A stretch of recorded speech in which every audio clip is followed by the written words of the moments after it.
అదే RTV app వార్తల్ని క్షణాల్లో చదివే అవకాశం ఉంటుంది. ఒక న్యూస్ పేపర్, ఒక టెలివిజన్ ఛానల్ మీ చేతుల్లో ఎప్పుడు ఉంటాయి.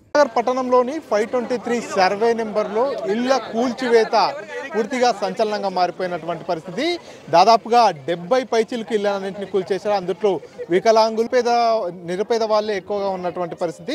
సో ప్రస్తుతానికి ఇక్కడికి ఏదైతే 523 సర్వే నెంబర్లో ఇల్లు కూల్చిపోయేసినటువంటి స్థలానికి స్థానికంగా ఎంపీ డీకే అరుణ కూడా రావడం జరిగింది. ప్రస్తుతం ఎంపీ గారు మనతో పాటు ఉన్నారు. మేడం చెప్పండి, ఏంటి అసలు ఇక్కడ దాదాపుగా 70 పైచిలకు ఇల్లు కూల్చివేశారు. అందులో కొంతమంది వికలాంగులు ఉన్నారు, మరి కొంతమంది పేదవారు ఉన్నారు.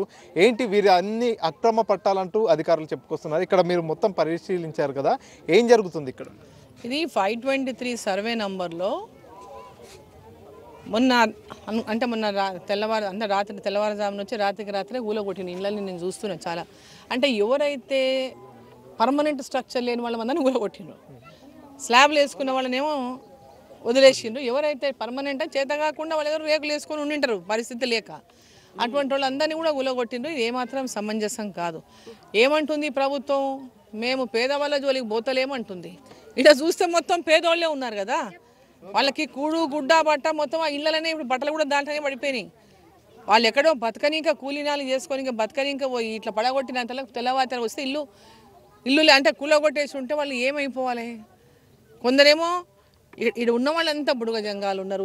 చిన్న చిన్న కుటుంబాలు, వలసపోయి బతికేటటువంటి కుటుంబాలు ఉన్నాయి, పేద కుటుంబాలు. అప్పుడు కూడా మేము వీళ్ళకి అందరికీ పట్టా సర్టిఫికేట్ ఇచ్చాను 2012లో.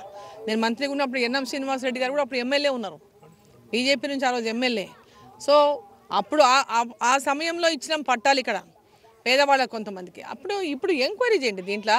అప్పుడు ఇచ్చినటువంటి పట్టాలు పేదవాళ్ళ కాదా, దాంట్లో ఉన్నది ఇప్పుడు ఉంటున్నది ధనవంతుల పేదోళ్ళ, భూములు ఉన్నోళ్ళ, బంగ్లాలు ఉన్నోళ్ళ, వాళ్ళు రోజు కూలీ చేసుకొని బతికేటోళ్ళ. ఎవరెవరు ఒక్కొక్కరు ఒక బతుకు తెరువు కోసం పోతారు. ఒకరేమో జాతరలో పోయి అమ్ముకునే వాళ్ళు కొంతమంది ఉన్నారు, కూలి పోయి బతికేతోళ్ళు కొంతమంది ఉన్నారు, రకరకాల పనులు బతుకు తెరువు కోసం పోయి పనులు చేసుకొని బతికేతోళ్ళు ఇదంతా మొత్తం జీవనం కొనసాగిస్తున్నారు. సో ఈరోజు వాళ్ళకందరికీ కూడా పేదవాళ్ళకందరికీ వాళ్ళ ఆధార్ కార్డులు ఉంటాయి, వాళ్ళకి ఆస్తులు ఉన్నోడా లేదా తెలిసిపోతుంది కదా. సో ఈరోజు ఇది ఏమాత్రం కూడా సమంజసం కాదు. రాష్ట్ర ప్రభుత్వం, కాంగ్రెస్ ప్రభుత్వం వచ్చిన తర్వాత ఈరోజు హైడ్రా పేరుతోన ఒక రకమైనటువంటి హైప్ క్రియేట్ చేసేటటువంటి పరిస్థితుల్లో ఒక పక్క చెరువుల చుట్టుముట్టున్నటువంటి ఆక్రమణలను తొలగిస్తున్నాం అంటున్నారు. చెరువులో ఉన్న ఆక్రమణను తొలగించండి, దాన్ని ఎవరు తప్పు పడతలేరు. ఆ పేరుతో అనేక రకాల ఆక్రమణను తొలగిస్తుంది, అది కరెక్ట్ కాదు. వాళ్ళదే ఉంటే కనుక నిజంగా చెరువుల్లో ఉంటే చెరువు కాదని రాసేస్తారు, వాళ్ళకి ఇష్టం లేనివాడు ఉంటే చెరువు అని రాసేస్తారు, వాళ్ళకి ఇష్టం ఉన్నవాడు చెరువులో లేడు బయట ఉన్నాడని రాస్తారు. ఇది ఎప్పటి నుంచో వస్తుంది, ఇది ఈరోజు కొత్త కాదు. ఈ రకంగా పక్షపాత ధోరణి విడనాడి ఈరోజు ప్రజలను ఇబ్బంది పెట్టడానికి మిమ్మల్ని అధికారం మీకు ఇయ్యలే. అధికారం మీకు ఇచ్చింది ప్రజలను ఇబ్బంది పెట్టడానికి కాదు. కేసీఆర్ కంటే కూడా మంచి పాలన అందించాలి. కేసీఆర్ ఒక నియంత పాలనని చూడలేక ఆయన ఇచ్చినటువంటి హామీలను మోసం చేసిండు. కాబట్టి ప్రజలు మీరు ఇచ్చిన హామీలకు నమ్మి ఓట్లేసి గెలిపించిండ్రు. 6 గ్యారెంటీలని ప్రజలను మోసం చేసిండ్రు. పేదోళ్ళకి ఇండ్లు కట్టిస్తామని ఇండ్లు కూడా కొడుతుండ్రు. పేదవాళ్ళు ఇండ్లు మాకు ఇప్పుడు పర్మనెంట్ కట్టుకొని ఇంకా పైసలు వస్తాయి మేము ఇండ్లు కట్టుకుంటామని వాళ్ళు ఎదురు చూస్తుంటే వాళ్ళు ఇండ్లు కూడా కొడుతుండ్రు. వాళ్ళు వచ్చి ఇది ఎక్కడ న్యాయం? వాళ్ళు ఇల్లీగల్గా ఉన్నారు, వాళ్ళు చెరువులో లేరు, వాళ్ళు చెరువులో కట్టుకోలే, గుడిసెలు చెరువులో వేసుకోలే వాళ్ళు.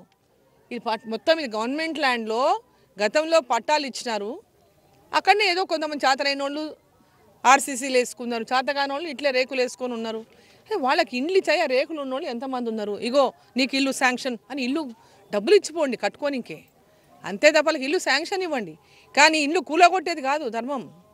కాబట్టి ఇమ్మీడియట్గా రాష్ట్ర ప్రభుత్వం, రాష్ట్ర ముఖ్యమంత్రి గారి సొంత జిల్లా ఇది, ఇక్కడి నుంచే పేదోళ్ళ నీడని నెత్తి మీద నీడ లేకుండా చేస్తున్నాడు. ఇది ఎక్కడ న్యాయం? వికలాంగులకు నీడ లేకుండా రోడ్ల మీద వేసేసిండు, వీళ్ళకి నీడ లేకుండా పేదలను రోడ్ల మీద వేసేసిండు. రాత్రి కూలగొట్టి 75 గజాల స్థలం, వాళ్ళకున్న స్థలం 750 గజాలు కాదు, 75 గజాలు ఉంది. వాళ్ళని 59 జీవో కింద రెగ్యులరైజ్ చేస్తామని చెప్పిండ్రు ఎలక్షన్ల ముందు. రెగ్యులరైజ్ చేయండి, రెగ్యులరైజ్ చేసి వాళ్ళకి ఇండ్ల కోసం ఇల్లు శాంక్షన్ చేయండి. ఇండ్లు శాంక్షన్ చేసి ఆ ఇండ్లు కట్టించుకునేటటువంటి విధంగా సాకారం చేయండి. కానీ ఈ విధంగా పేదవాళ్ళని నెత్తి మీద నీడ లేకుండా చేసి ఉన్న నీడ కూడా తొలగిచ్చేసి రోడ్ల మీద వేస్తామంటే దీనికోసం మీ కోటేయలేదు కాంగ్రెస్ పార్టీకి. రేవంత్ రెడ్డి గారు దీనికోసం మీ కోటేయలేదు. ఈరోజు ఎంబడే ఎక్కడైతే గవర్నమెంట్ స్థలాల్లో ఇంత గతంలో ఇచ్చినటువంటి ప్లాట్లు కానీ లేదా గతంలో పేదవాళ్ళు ఎక్కడ నీడ లేక ఉన్నాయి పక్కన స్థలం ఉందని వేసుకున్నటువంటి వాళ్ళు కానీ వాళ్ళందరినీ కూడా మీరు ఎంక్వైరీ చేయండి, వాళ్ళు పేదవాళ్ళ కాదా. అధికారులతో మాట్లాడారు మేడం, అంటే వీళ్ళందరికీ కూడా ఎటువంటి నోటీసులు ఇవ్వలేదని చెప్పి బాధితులు చెప్తున్నారు. అంతేకాకుండా అర్ధరాత్రి సమయంలో 2 గంటల నుంచి 6 గంటల ప్రాంతంలో కూడా పూర్తిగా కూల్చివేశారు, నోటీసులు ఇవ్వలేదు అనేది బాధితులు చెప్తున్న వర్షన్. అధికారులతో మాట్లాడారా? అధికారులు ఏం చెప్తున్నారు? నోటీసులు ఇవ్వకుండా రాత్రికి రాత్రే కరెంటు తీసేసి పోలీసులను తీసుకొచ్చి కూలగొట్టినని వీళ్ళు చెప్తున్నారు. మేము తెల్లవారుజామున పోయి కూలగొట్టినామో, ఇళ్ళలో ఎవరు లేరు కాబట్టి మేము కూలగొట్టినామో అని వాళ్ళు చెప్తున్నారు. సో ఇక్కడ ఇద్దరి మధ్యలో కూడా వాళ్ళు చెప్తున్న మాట వేరే ఉంది, వీళ్ళు చెప్తున్న మాట వేరే. ఏది ఎట్లా కూలగొట్టడం తప్పే. వాళ్ళు నోటీస్ ఇచ్చి కూలగొట్టినా, నోటీస్ ఇవ్వకుండా కూలగొట్టినా, నోటీస్ ఇచ్చినాక నోటీస్ ఇవ్వలేదు అంటున్నారు. నోటీస్ ఇవ్వాలి మీరు, వాళ్ళ రిప్లై వినాలి. రిప్లై విన్న తర్వాత మీరు ఎంక్వైరీ చేయాలి. వాళ్ళకైనా భూములు ఉన్నాయా, వాళ్ళకేమైనా ఆస్తులు ఉన్నాయా, ఆస్తులు ఉన్నోళ్ళ భూములు ఉన్నోళ్ళ బతుకు తెరువు కోసం వచ్చి ఏదో గుడిసెలు వేసుకొని ప్లాట్లు ఇస్తే ఆ ప్లాట్లలో ఇల్లు కట్టుకోలేక గుడిసెలు వేసుకొని ఎక్కడెక్కడ బతుకు తెరువు పోయి వచ్చి 4 పైసలు సంపాదించుకొచ్చి ఉంటున్నారు. కానీ ఇది ఏమాత్రం కూడా సరైంది కాదు. ఇమ్మీడియట్గా రాష్ట్ర ప్రభుత్వం ముఖ్యంగా మహబూబ్నగర్ జిల్లా నుంచే ముఖ్యమంత్రి గారి సొంత జిల్లాలో ఈ విధంగా జరగడం, ఉమ్మడి జిల్లా హెడ్ క్వార్టర్లో ఈ విధమైనటువంటి పరిస్థితి రావడం, ఇంతకుముందు ఉన్నటువంటి టీఆర్ఎస్ పార్టీ నాయకులు వాళ్ళ మీద కోపం ఉంటే వాళ్ళ మీద తీసుకోండి. వాళ్ళు దొంగచాటుగా అమ్మినరు, వాళ్ళు ఏదో అమ్మినంటే వాళ్ళు అమ్మిన వాళ్ళ మీద యాక్షన్ తీసుకోండి. కానీ వీళ్ళ మీద కాదు యాక్షన్ తీసుకోవాల్సింది. వాళ్ళు ప్రభుత్వ భూమిలో గుడిసెలు వేసుకున్నారు. హైదరాబాద్లో ఎంతోమంది గుడిసెలు వేసుకున్నారు. 59 జీవో కింద ఎంతమందికో రెగ్యులరైజ్ చేసిండ్రు. మరి మన జిల్లాలో పేదవాళ్ళకి చేయరా? వాళ్ళకి ఇండ్లు ఉండొద్దా? నెత్తి మీద నీడ వద్దా వాళ్ళకి? ఇది ఎక్కడ న్యాయం? కాబట్టి ఇమ్మీడియట్గా ముఖ్యమంత్రి స్పందించాలి. వీళ్ళందరికీ కూడా ఇదే పట్టాలు ఇచ్చినటువంటి పట్టాల్లో వాళ్ళకి ఇండ్లు ఇవ్వండి. వాళ్ళందరూ ఎంక్వైరీ చేయి. వాళ్ళందరూ నిజంగా దీంట్లో ఎవరైనా జెన్యూన్గా లేని భూములు ఉన్నవాళ్ళు ఉన్నారు, దీంట్లో వాళ్ళకి పొలాలు ఉన్నాయని పెద్ద పెద్ద వేరేతోనే ఇండ్లు కట్టుకొని కిరాయిలకు ఇచ్చుకొని ఇక్కడ ఉన్నారు అని అనుకుంటే నువ్వు అటువంటి వాళ్ళు ఉంటే నువ్వు ఎంక్వైరీ చేయి. అంతే తప్ప లేని వాళ్ళ కడుపు మీద కొట్టొద్దండి, లేని వాళ్ళ నెత్తి మీద నీడ తీసేయద్దండి. ఇమ్మీడియట్గా ప్రభుత్వం దీనిపైన చర్యలు తీసుకోవాలి. పేదవాళ్ళకందరికీ కూడా ఆ పట్టాలు పక్కాగా రెగ్యులరైజ్ చేసేసి వాళ్ళకి ఇండ్లు కట్టియాలి. సో మొత్తానికి దళారులు హస్తం ఉంది ఇందులో. పూర్తిగా వీరంతా కూడా నకిలీ పట్టాలు ఇచ్చారనేది ప్రధానంగా వస్తున్నటువంటి ఆరోపణ. అంతేకాకుండా గత బీఆర్ఎస్ ప్రభుత్వంలో కూడా డబుల్ బెడ్రూమ్ ఇండ్ల మంజూరు అనేది జరిగింది. అందుట్లో కూడా పెద్ద ఎత్తున అవినీతి జరిగింది అంటున్నారు. సో పేదలు నష్టపోతున్నారు ముఖ్యంగా దళారుల వల్ల. ఇప్పుడు దళారులు కావచ్చు, నకిలీ పట్టాలు కావచ్చు. నకిలీ పట్టాలంటే ఎట్లకెళ్ళి వస్తాయి? తహసీల్దార్ సంతకం చేస్తేనే కదా. ఆ పట్టా నకిలీ పట్టా ఎవరు ఇచ్చినారు? తహసీల్దారే ఇచ్చినట్టు కదా. దానికి వీళ్ళు బలిపశువులు కావాలన్నా? దళారీలు పైరవీలు చేస్తే మరి పట్టాలు ఇచ్చిన వాళ్ళని ఏమనాలి? అధికారులను ఏమనాలి? దానికి వీళ్ళు నష్టపోవాలా? ఇవాళ వాళ్ళకి నకిలీ పట్టానా అసలీ పట్టానా వాళ్ళకేం తెలిసి ఏదో పట్టా వచ్చింది గవర్నమెంట్ భూమి ఇల్లు కట్టుకుంటామని ఆశపడతారు పేదవాళ్ళు. వాళ్ళకి అసలీ నకిలీ అనేది వాళ్ళకేం తెలుస్తుంది? వాళ్ళకి ఎంతసేపు ఏముంటుంది ఆత్రం, అరే ఇంత జాగా దొక్కుతో ఇల్లు కట్టుకో ఇంత గూడు ఉంటుంది మాకని ఆశపడతారు. అంటే పెద్ద వాళ్ళు ప్రభుత్వ భూములలో కట్టేసుకుంటున్నారని వాళ్ళే చెప్తున్నారు. అటువంటి వాడని పోయి మీరు ఇబ్బంది ఆ ప్రభుత్వ స్థలాల మీద కట్టుకున్నాడని ఆక్రమణ తొలగించుకోండి. కానీ పేదవాళ్ళను ఆ ఇచ్చినటువంటి స్థలాలలో రెగ్యులరైజ్ చేయండి. రెగ్యులరైజ్ చేసేదేం చెరువులో లేదని చెప్తున్నారు. చెరువులో ఉంటే అమ్మ చెరువు ఉంది మీరు మునిగిపోతారు కాబట్టి మిమ్మల్ని తీసేసినాము అని వేరే చోట పట్టాలు ఇస్తామని చెప్పి ఇల్లు కట్టిస్తామని చెప్పి చేయాలి. అది కూడా ఈ చెరువు లేదు ఇక్కడ. గవర్నమెంట్ ప్లాట్లు ఊరికి ఎంతో దూరం ఉంది. ఇది టౌన్లో సిటీ మధ్యలో కూడా లేదు. ఊరి బయట ఎంతో దూరం ఉంది. ఇది నేను మంత్రిగా ఉన్నప్పుడు పట్టాలు ఇచ్చినాం కొన్ని. సరే దాని తర్వాత ఇంకా ఖాళీ స్థలం ఉంటే కొన్ని తర్వాత కూడా ఇచ్చిండొచ్చు కాక. కానీ జెన్యూన్ ఉన్నదా లేదా ఎంక్వైరీ చేయండి. ఇప్పుడు ఈ ప్రభుత్వం వచ్చి నేను ఇచ్చినవి నాకు జెన్యూన్ అంటారు. రేపు వీళ్ళు ఈరోజు ఇచ్చిన నేను ఇంకో రోజు మేము రేపు వచ్చి మేము జెన్యూన్ కాదని నష్టపోయేది ఎవరు? ఇక్కడ ఎవరు నష్టపోవాలా? సామాన్య ప్రజలు నష్టపోవాలి.